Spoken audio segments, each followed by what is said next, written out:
Hi, everyone. Welcome back to this workshop series, the how-to guide for developing survey questionnaires. So if you're thinking of running a survey and you want to know the kind of best uh, practices and guidelines to build good quality survey questions and to provide good quality answer options to your respondents and to put them all together in the form of a survey questionnaire, then this workshop series is for you. This video specifically is the third part in this four-part workshop series. And in part three, we're covering guidelines, tips, tricks, specifically for the answer options that you might provide your respondents. So most survey questions are closed-ended questions. We as researchers typically provide answer options to respondents in surveys. And so whether that be multiple choice or in another type of format. And so this video is all about how to kind of best construct those answer options and make sure they're exhaustive and that they're actually, fulfilling the needs of the information that you want to gather from respondents, while also being easy and clearly stated and simple to use for respondents.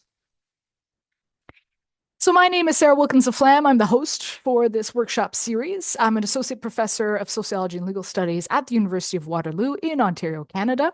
I'm a survey methodologist expert. I've been running surveys for a while now, over 10 years, I think.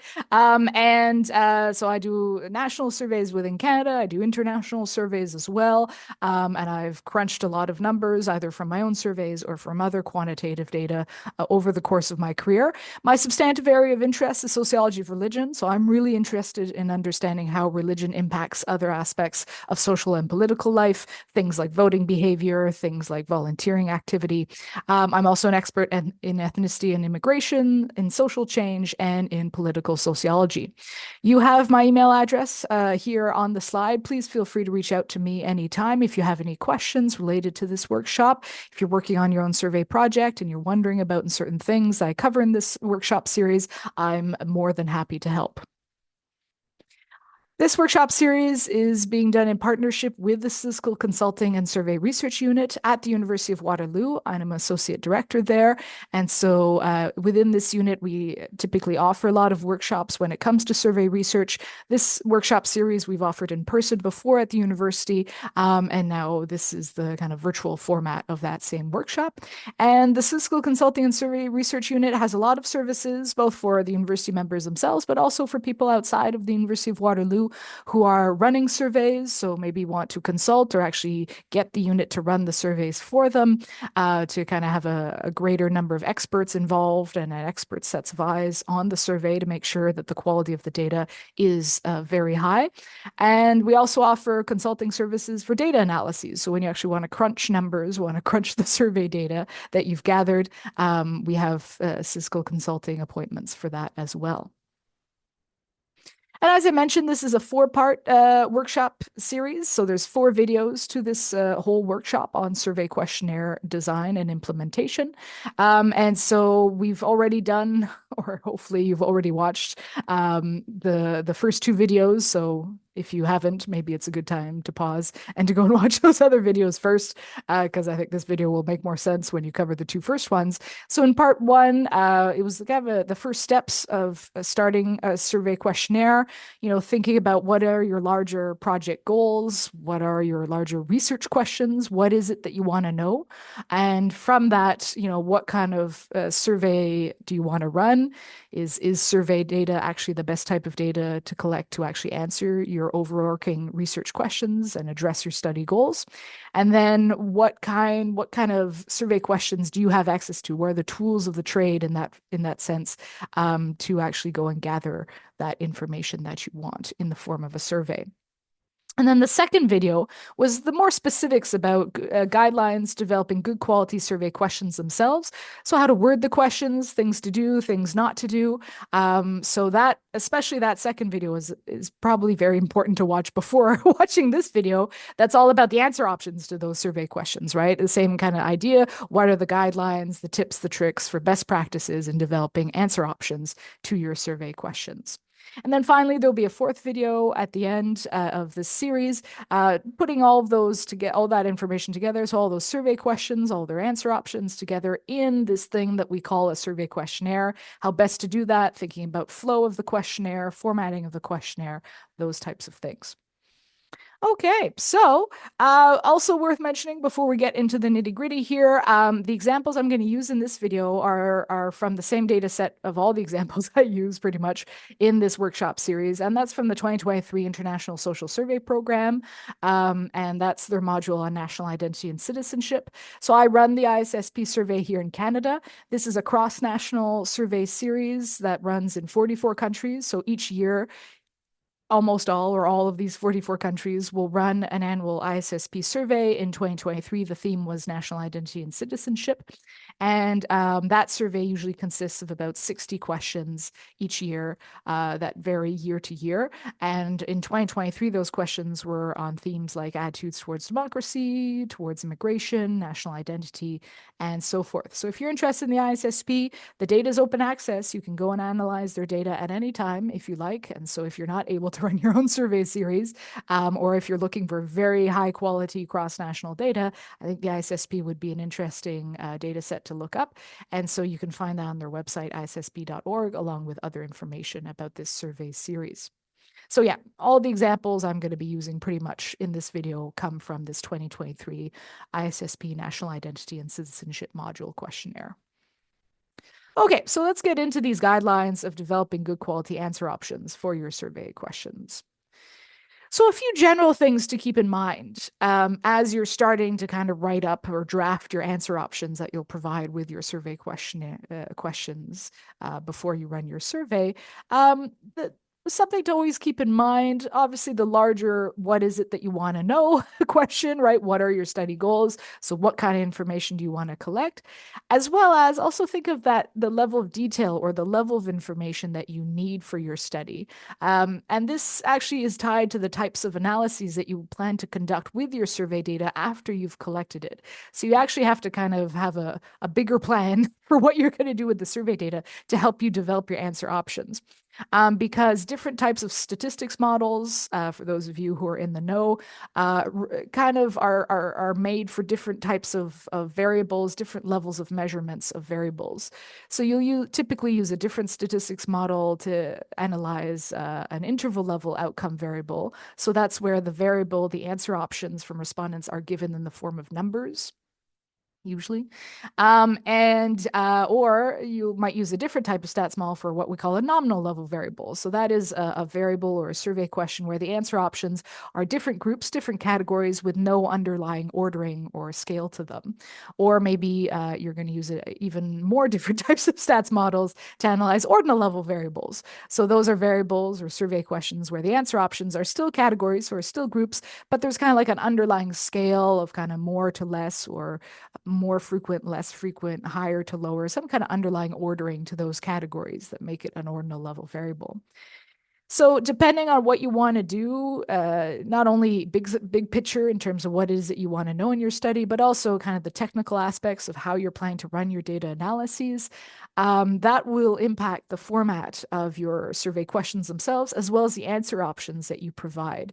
So do you want to know people's specific age, for example, or are you good with age groups so they can just select which age group they fall into, right? So the first option would give you a more interval level variable with a bit higher level of detail. And then the second option would not give that same level of detail, but would still be pretty good information. And maybe age groups is all that you need, in which case maybe it's a little bit quicker and easier for the respondent to quickly select their age group rather than write in their actual age. In the grand scheme of things, it probably doesn't make a huge difference for the respondent in this case. And so it's more that you decide what kind of format you want that answer to be in for your own needs and own analyses for your study. So another example I have here up on the slide is personal income. Right, and income is always a bit of a fraught question because it can have high non-response rates if you're not careful. And so what kind of format do you ask it in? So do you ask it in what we call a short answer open-ended numerical format? And so that is where people just write in their exact income for the previous year or currently, for example.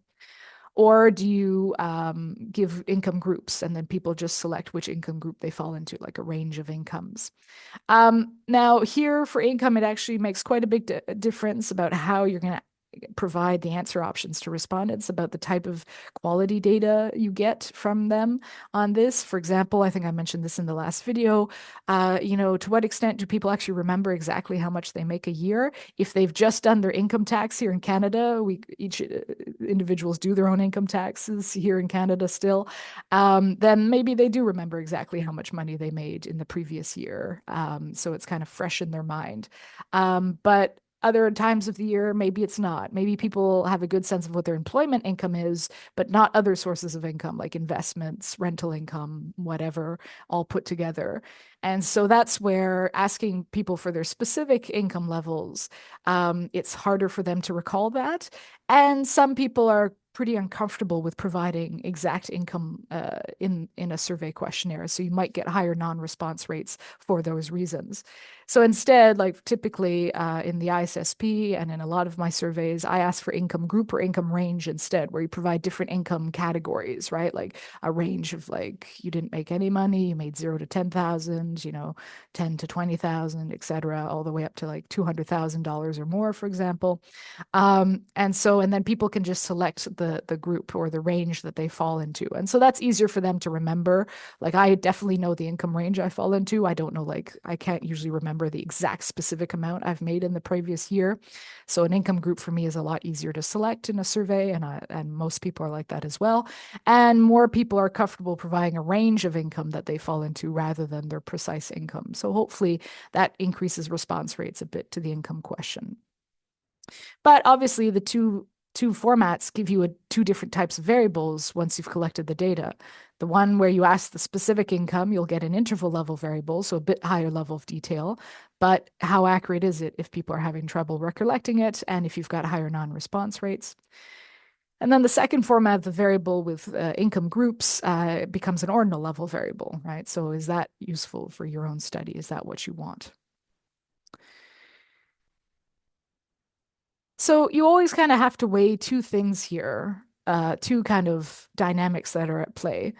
You want the kind of most accurate, detailed information possible, but you also want your survey question to be easy and simple to answer for respondents. So they're more likely to answer it, they feel comfortable answering it, and they're more likely to then move on and complete the rest of your survey. And so sometimes questions work together that way. So, for example, like, what is your age? And people just write in their age very quickly. That's pretty easy, and that provides you a pretty high level of detail of how old people are. But in other cases, like this income case, you kind of have to be a bit careful here about maybe it's worth sacrificing a bit of that level of detail for kind of higher response rates and better recollection from respondents. Now, some specific guidelines specifically for open-ended questions, right? So, we typically don't use open-ended questions as much in surveys. That being said, there are a lot of survey questions that are what we call short answer open-ended questions. So I just mentioned that age example, or for example, that income example where what is your age? What is your income? It's open and people just type it in. Right. And so that's a short answer. It can be something like, where were you born? And you type in the name of the country. That's considered a short answer, right? Short answer is usually a number or one or two words, right? Those are more common in survey questionnaires. You do have to be careful, though. A lot of people are filling out surveys now on their phones. I'm assuming many of you are running online surveys. And sometimes, that extra effort of like having to bring up the keyboard and write in even a short answer question can put some people off. Not usually, but sometimes. And so you have to decide, is it best for them to actually write in something, even if it's a short answer, or is something like a drop down menu where you can easily like drop down and select your age or select your country of birth? Is that maybe more useful for the respondent or easier to answer? I mean, there's no one right answer here because drop down menus can also be difficult to see properly on smartphones. And so you have to kind of make the call of what works best when you're programming your survey question in like with online software like Qualtrics, where you're going to run your survey online. Or, and that extends to when you're doing your answer options, kind of that'll impact the exact format of your answer options. Longer-ended open-ended questions, or long answer open-ended questions. That's better. They can be used in survey research, but we don't typically use them. If you do want to use them, be careful. And here's a couple key things to consider. Usually you're surveying hundreds, if not thousands of people. If you're only surveying a few people, you might as well do a semi-structured interview, right? If it's like less than 50 or less than 100, why not just go and do a kind of more rich, in-depth interview with these people?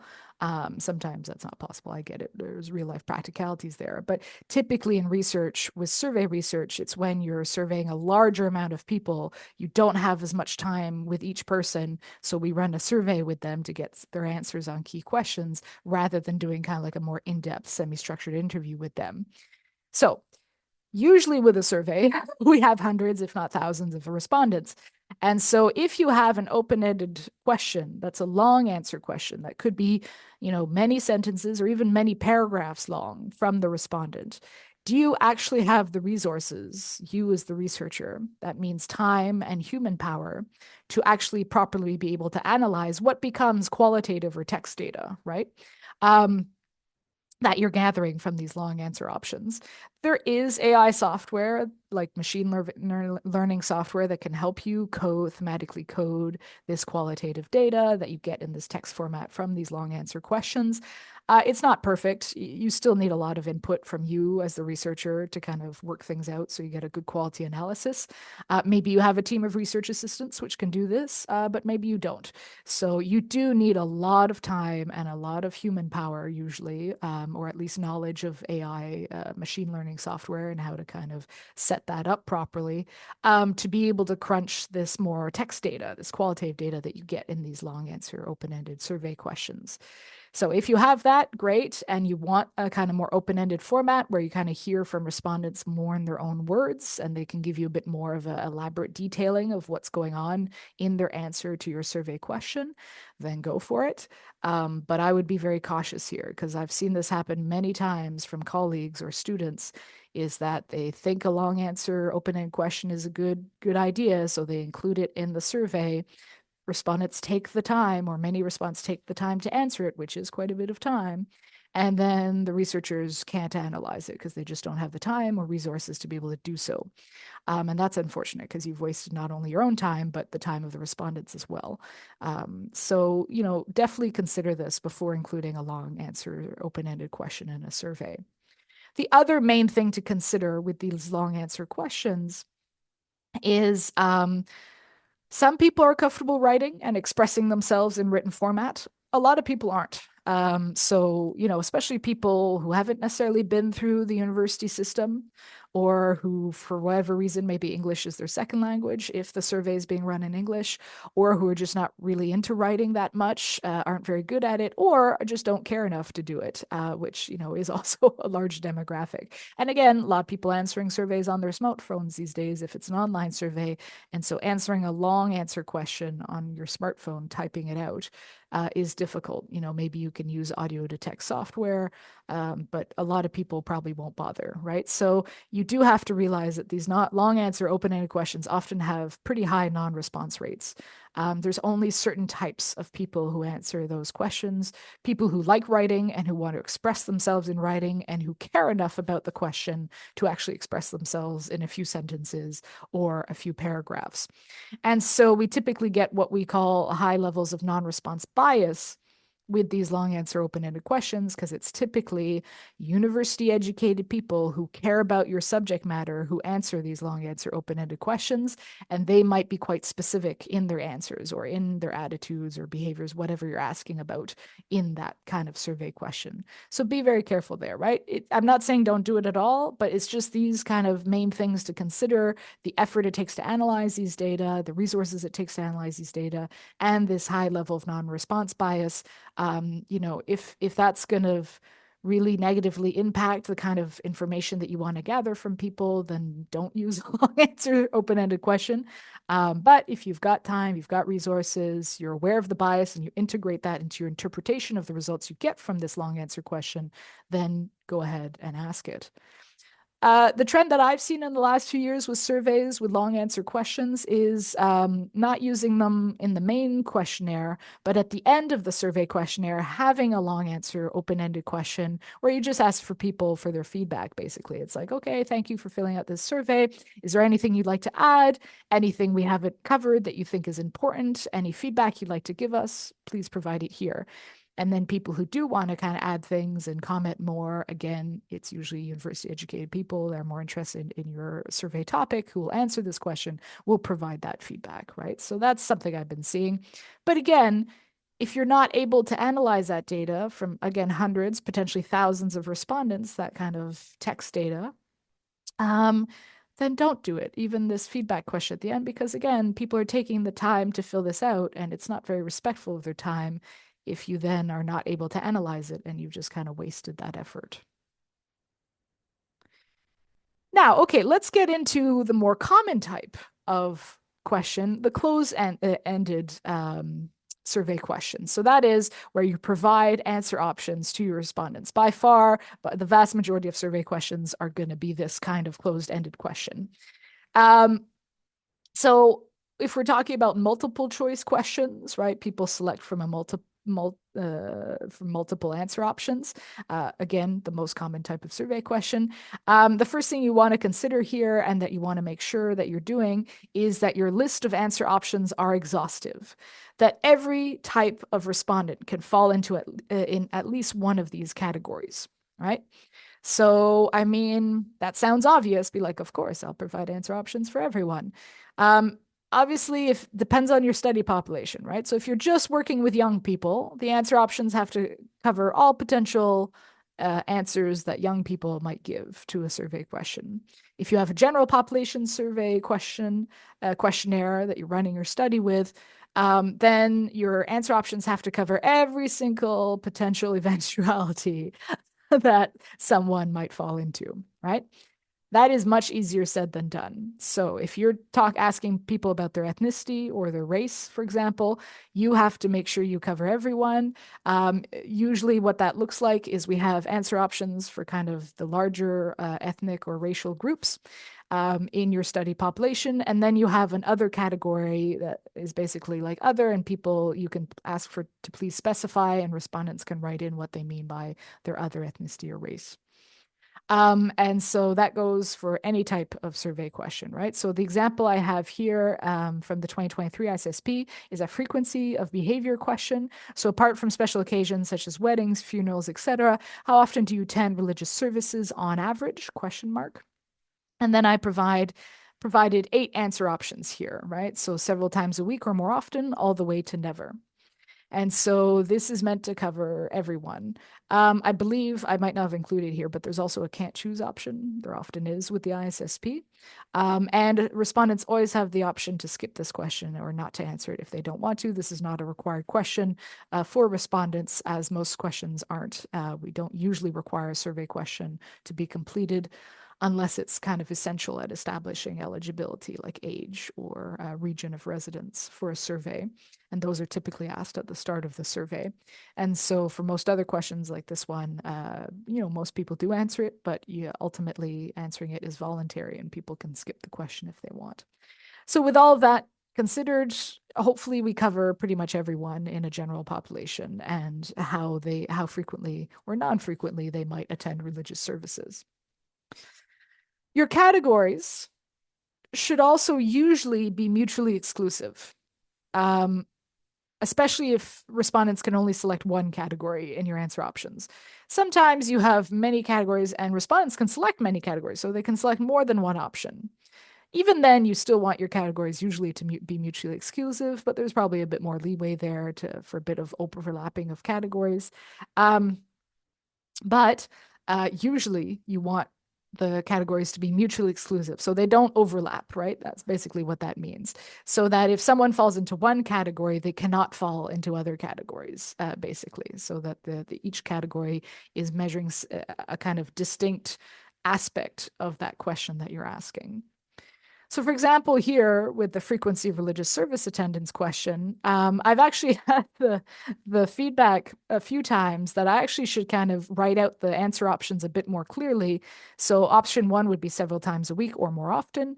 Option two would be less than several times a week and about once a week. And then option three would be less than once a week, but 2 or 3 times a month, right? Kind of so clearly distinguishing one category from the previous category. That's a bit much. I think usually respondents figure it out for themselves, but I have had to do that for other surveys sometimes, and maybe that is the best practice. But the downside to that is that there's more text for respondents to read, and the more there is to read, the less simple, the less clear it is, and the more likely they might just kind of bugger off and not bother answering that survey question, which is not what you want, right?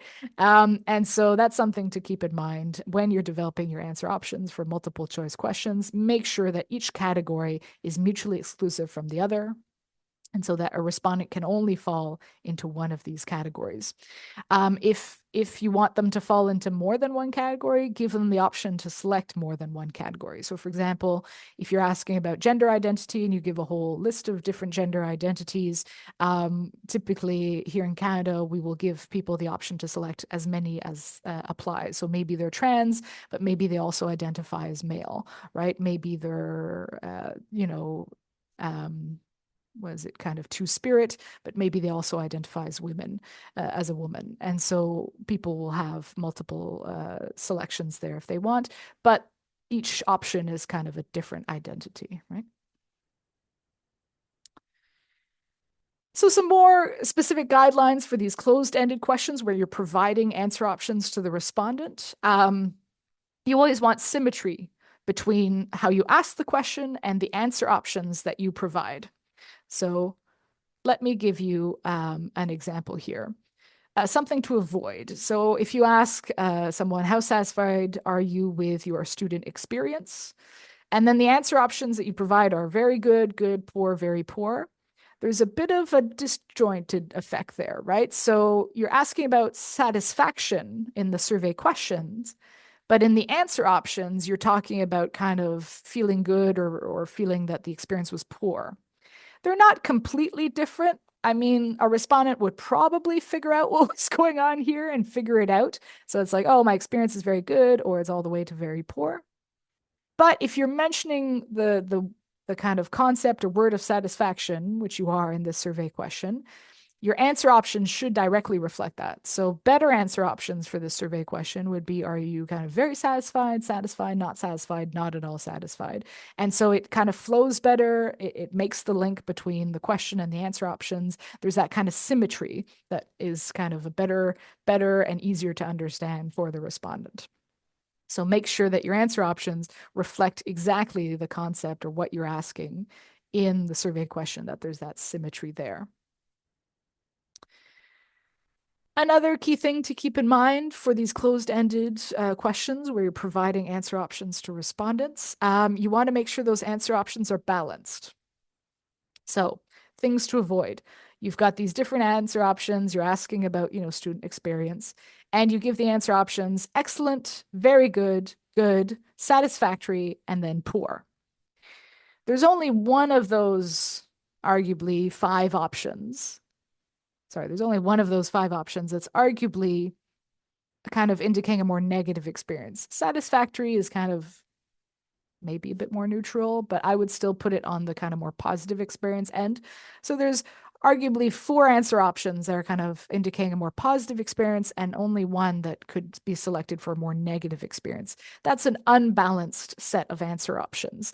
And that is potentially biasing your results, is that more people would select a more positive answer option because there are more of those positive answer options available to them, and that they're seeing more of it. So they're kind of leaning more in that direction even before they've answered.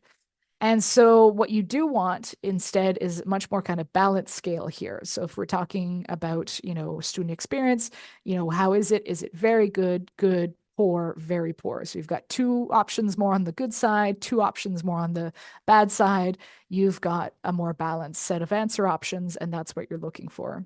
And that's your typical, what we refer to as a Likert scale often, right? If there's 5 answer options, 2 are kind of more at one end of the ordering or the scale, 2 at the other end of the ordering of scale, and maybe like a middle, more neutral option involved. We'll talk about different point scales in a few minutes. And so you definitely want to make sure that's balanced, that there's the same number along each end of that scale of answer options so that you're not biasing your results one way or the other, basically, and that it's kind of more even for respondents to select from. You also have options when it comes to your closed-ended survey question answers. With most survey modes, so this can be over the phone, this can be in person, this can be online. You do have the option to randomize the order in which respondents get or are presented the answer options for a survey question. So, for example, in the 2023 ISSP, once we asked people if they voted or not, those who did vote in the last federal election here in Canada, they are asked this follow-up question of thinking back to last Canadian federal election in September 2021, which was the last election at the time the survey was run. Which party did you vote for? And then respondents are given the different federal political parties in Canada to choose from, but they're given them in a random order, right? So they kind of randomize the order for different respondents. And that helps because sometimes respondents might kind of see the top answer option, which often political science survey researchers will put as the winner of the election. So in this case, the Liberal Party of Canada, and might just kind of remember wrong or just easily select that first option.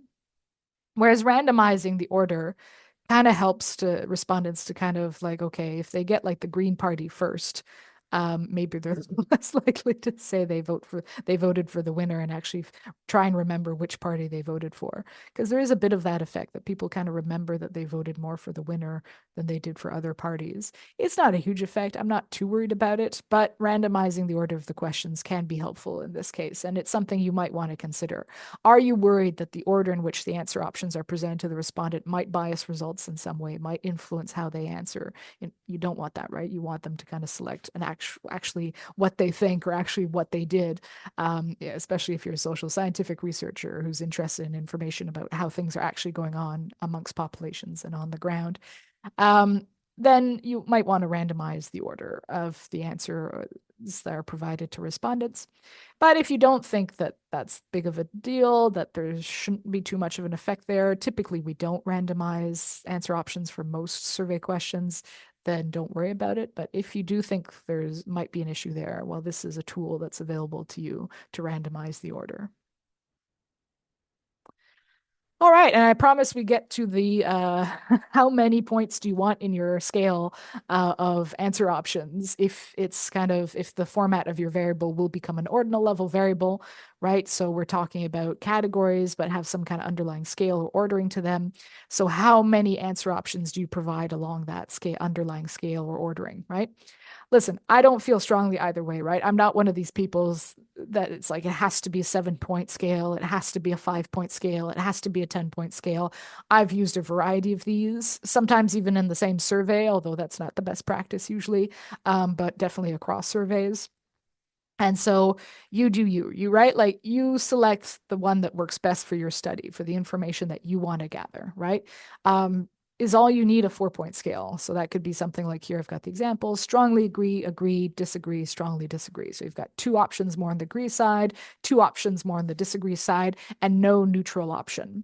That can be useful when you want to kind of give a gentle nudge to respondents to actually take a stand. So these are typically like answer options that you give for an attitude question or a feelings question, like what do you think? Do you agree or disagree with the following statement? Blah, blah, blah. And then you give these options. So if you want to kind of gently nudge respondents to picking a side, to picking an opinion, you would give them a 4-point scale. And so you don't give them the neutral option. But if you wanted to measure that neutrality, if people don't actually have strong feelings either way about this statement and you want to measure that, you want to capture that, usually you would go with the 5-point Likert scale. So this is strongly agree, agree, neither agree nor disagree, so that middle, more neutral option, disagree, disagree, strongly disagree.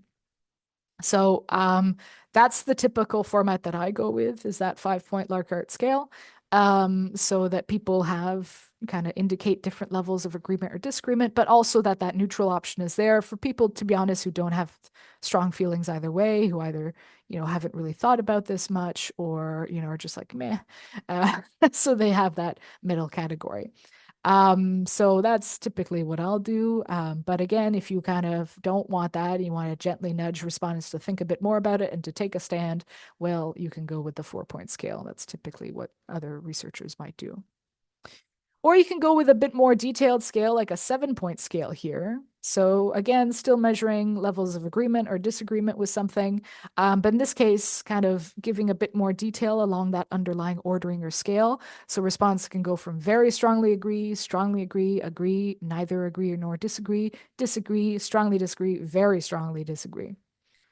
I mean, I don't usually use a 7-point scale unless I'm told to, because I don't really see much added value to it, and it is adding a bit more complexity and length to a survey question, which is always you want to avoid if you can. But there are some advantages to it that I've heard others talk about, mainly. Maybe for certain issues, there is a wider variety of attitudes out there. And so you want to capture that with a 7-point scale, so a kind of more detailed level on that underlying scale or ordering. I mean, I'm not sure that's actually the case for most things. I don't know if people really understand how much difference there is between strongly agreeing and very strongly agreeing.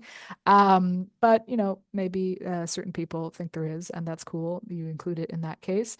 There is one advantage that I'd kind of give more merit to here with the 7-point scale is that typically people don't like to place themselves at extremes, right? So even your most left wing or right wing politically leaning people will still put themselves not fully in the middle of a political scale, but they'll never call themselves far right or far left, right? That's very rare. It does happen once in a while, but it's very rare for people themselves to think of themselves that way. And so you will get people avoiding the two extreme categories on a scale like this. So people, even your most pro-environment activists, when they're asked about a statement about the environment, about, how much you care about the environment or something, do you agree we should be, taking measures against climate change or something?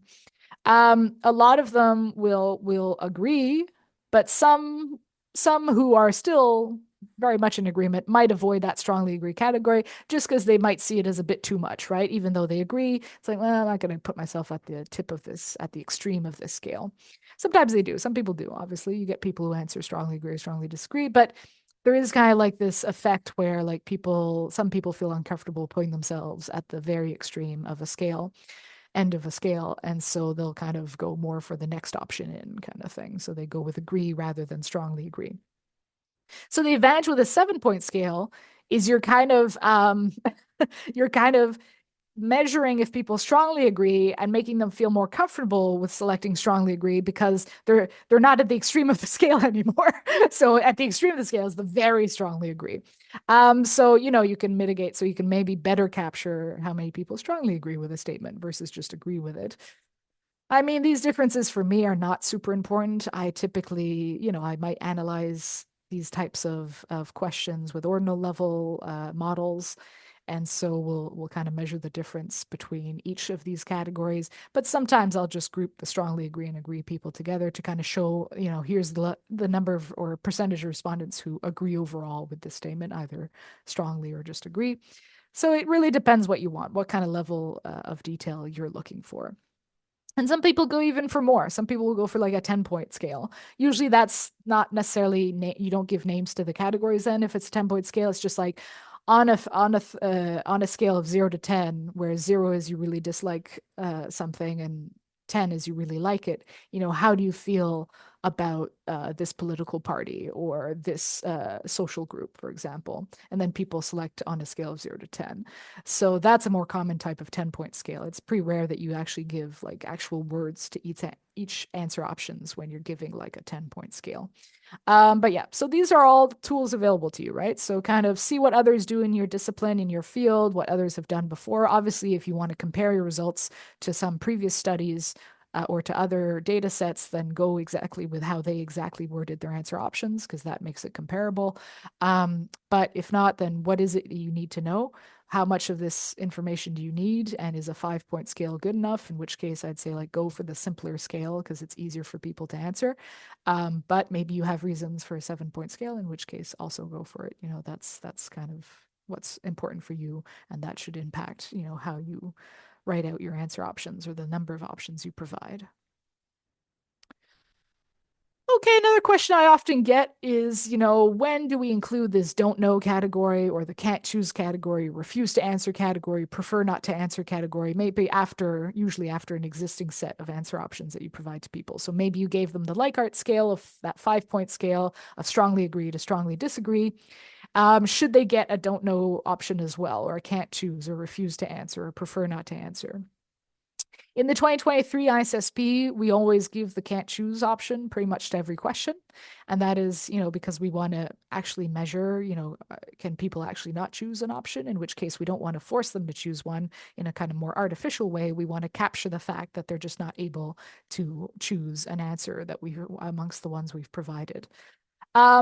In my other surveys, I'm less of a fan of this. Again, some people worry, including myself, that if you provide a don't know, can't choose, refuse to answer, prefer not to answer option, then that's kind of like just the way for some people to cop out, to kind of just quickly go through your question, like, or not think about it and just like quickly select, I don't know, and just move on. Whereas ideally, hopefully the respondent actually takes the time to look at the statement I'm providing or whatever I'm asking and actually think about it and provide what they actually think or what they actually do, rather than selecting one of these don't know, can't choose, whatever options. But so again, there's no one way of doing it here in survey research, right? So if you, as a researcher, feel that you want to capture people who don't know their attitudes or behaviors on this question, who can't choose, or who refuse to answer, who actually want to make a statement rather than just skipping the question, actually want to say, I refuse to answer, or they prefer not to answer, then include these answer options. I don't typically, but the ISSB does, for example, with the can't choose option, and other survey researchers do include these options. And so again, if you're replicating a survey question, so for example, you want to compare it with previous research or another data set, then go exactly with how they provided answer options, including one of these if it was included, because that will make your data comparable. It has to be kind of exactly worded in the same way and the exact same answer options. But if not, then go with what's useful for your study. If you feel these are groups you want to capture, then go for it. If not, and you want to kind of gently nudge respondents to give you a valid answer of kind of like what is their attitude or what is their behavior, then don't include one of these, basically. So it's up to you, your decision to make as a researcher. And when it comes to providing answer options, some survey questions are pretty straightforward in what answer options you provide. Others take a lot more care and attention to get it right and to not anger respondents as much as possible, and to do it in a way that's respectful of respondents. And this is especially difficult with questions where there's not always social consensus on what potential options are out there or available to people. So one of these, for example, in the 2023 ISSB is gender. So in the ISSB, still at the time that I'm recording this video, the ISSB more generally wants a gender question with 2 categories only, male and female. That's the format they're looking for to be able to compare it across 44 countries.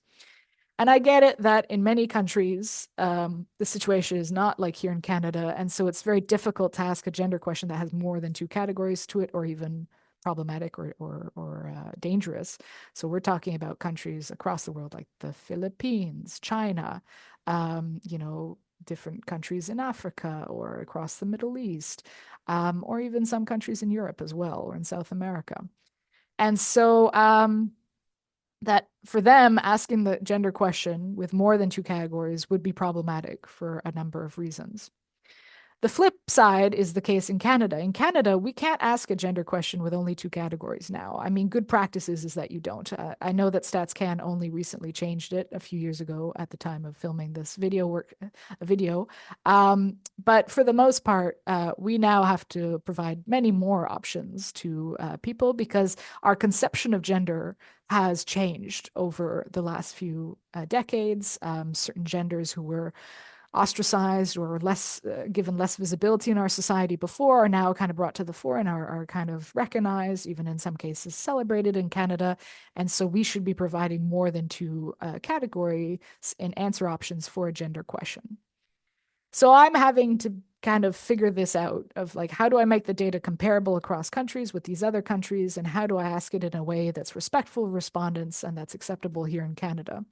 And so I came up for for the 2023 ISSP, and this is kind of based on best practices from StatsCan and from the University of Waterloo, is asking a separate question of sex at birth and a separate question for gender identity, but making sure the respondents see them at the same time, they're on the same page. And even this isn't perfect in the Canadian context because I got feedback from a few respondents saying that I should have more than two categories in my sex at birth question because some people might be born intersex is one term that we use for that. It's usually a small percentage of the population, but again, you're trying to survey everyone. And then for my gender identity question, give lots of different recognized categories. Give another option that people can write in their gender identity as well if they want, that ninth option there. And respondents can select all that apply, right? And this is kind of the format the University of Waterloo is currently using this question as. And again, these two questions appear on the same page of the ISSP.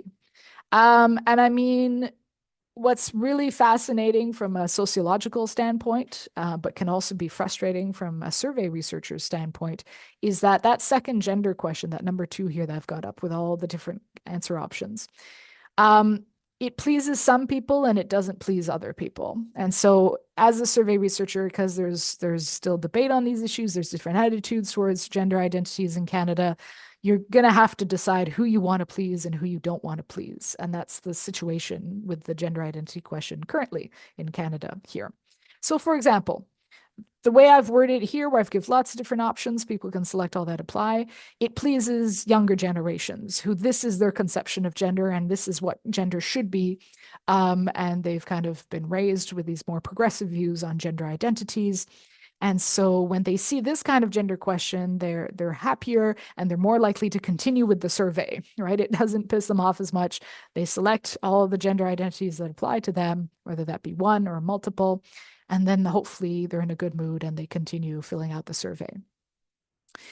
Who it doesn't please and who have given me comments in the other option, they'll write things in or potentially had a feedback option at the end of the survey, is older, more conservative adults. They are unhappy with the way that this gender identity question is worded and the multiple answer options that are provided. They'll write in things like in that other gender, that write in things like, there are only men and women, I'm a real man, I'm a real woman, in which case I just go and reclassify them as cisgender, cis woman or cis man. But that is a group that is angered by the way that this question is formatted, and maybe because of that might affect how they answer the other survey questions, or they might just not answer the survey after seeing this question. And so again, you can't please everyone. And so I decide to please more progressive respondents, younger respondents. And again, I also feel a certain responsibility that, hey, yeah, we want to normalize the fact that gender identities, that there's more than two out there, because there is. But I have to accept that I'm going to anger maybe older, more conservative respondents.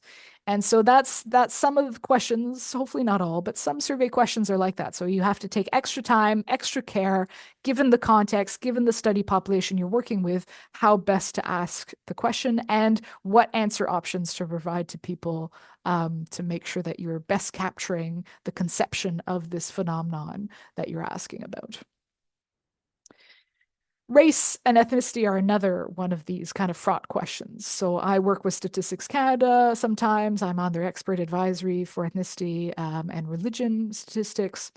And so we constantly discuss how do we measure ethnicity in Canada? And it's very difficult because conceptions of ethnicity have changed over time and are different between cultural groups. And so to be able to ask a question, provide answer options that everyone can understand and select from, and that cover all different realities and backgrounds, is quite difficult to do. So this is what I've got for the 2023 ISSP. It's not perfect by any means, but here's how I asked it. Please indicate which of the following group or groups you consider yourself to belong to. Respondents could select up to 2 groups. That was a requirement by the ISSP. And then we have a selection of different groups, also with that other category that people can write in if they don't find themselves in the previous answer options. But here you'll see that the answer options are kind of like a mix of more racial groups and more world regions. And there's kind of a bit of a mix. So I call it almost like an ethno-racial background. And so, it can be more towards race, and it can, or in some cases, it's more towards world region. I mean, this is kind of beginning to lean a bit more like how StatsCan does, though I've tweaked it a little bit. There's a small number of people who don't find themselves in the 1 to 8 categories, so we'll go for other categories. Some people just don't like race questions or ethnicity questions at all. So they will say so in the other category, be like, give an answer like, we're all human, or I am a tree. I get the tree answer a lot, which I find quite always a bit fun. Not a lot, like, but like a handful of times with like 3,000 people, for example. Um, so yeah, and some people don't think we should be asking about race and ethnicity. They feel like we're creating divisions by asking this question. And I mean, that was actually the attitude with the Canadian government for a long time. And I think a problematic attitude because they felt that, like, race, ethnicity should not matter. So we should not be asking about it. It's almost like private in some ways. Um, but that unfortunately meant that we missed a lot of inequalities that actually exist in our society that are due to racial differences, and that you see higher rates of inequality amongst and things we consider as negative social outcomes amongst racial minorities. So there is systemic discrimination, there is racism within Canada, and because we weren't usually measuring race and ethnicity in surveys, we couldn't see that. We couldn't see that. So, for example, if you had a survey about health outcomes, so various health outcomes like, cancer, mental illness, mental health issues, whatever it was, and if you don't measure race, you miss the fact that there are higher instances of negative health outcomes amongst racial minorities in Canada. There is across the country. We can see that when we do measure race and ethnicity. So, as a sociologist, it is very important to measure race and ethnicity because it's an important phenomenon to capture, because it's unfortunately still an important divider for social outcomes and opportunities in our societies. And in order to be able to address those social inequalities, to hopefully reduce them, we need to be able to see them and to understand them first, right? And so luckily the thinking on that has changed more recently. And so in Canada, we do now ask more about race and ethnicity. But it's very hard to land on a kind of universally accepted way of doing that. So this is kind of what I've got. It's not perfect, like I said, but it seems to capture most people and please most people. And it allows us to identify certain racial or ethnic minorities that may be important to kind of see their outcomes and their differential outcomes, to understand those differential outcomes in our society. So again, some answer options take more thinking than others, right? And this is a survey question where the answer options, you really have to think out properly about, okay, who's your study population? What are the different ethnicities and races that could be involved? And how do I ask this in an adequate way that captures information that I need, and in a way that's respectful as much as possible of respondents? All right, so that's all I had to say about guidelines for kind of writing up answer options.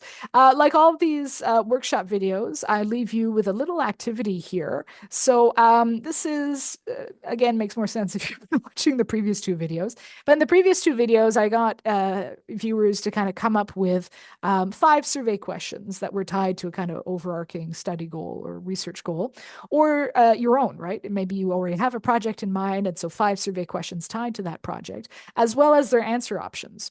So if you've been doing that, then go back to those 5 survey questions and answer options you've written before, or, come up with some new ones if you haven't gotten there yet. And look specifically at the answer options. So now that we've covered some key guidelines about how to, write up good quality answer options and what to avoid, look at the answer options you initially drafted and, think of ways they could be improved, right? How could you improve the answers you provide, that they're more balanced, that they're more symmetrical, that they're kind of more exhaustive in terms of covering everyone and all possibilities, that they're mutually exclusive, and the other guidelines we saw today in this video. And also, how could you play around with the answer options to, depending on your research needs, right? So depending on what kind of analyses you want to do or what kind of level of detail you want to collect versus the simplicity of respondents answering your survey question, kind of play around with different ways you could provide your answer options. They're still valid, all good quality, but could, provide different levels of detail or different types of variables to use later on in your analyses. Okay, so that's it for me for this video. Happy workshopping on that activity, and I will see you in the next video. Bye.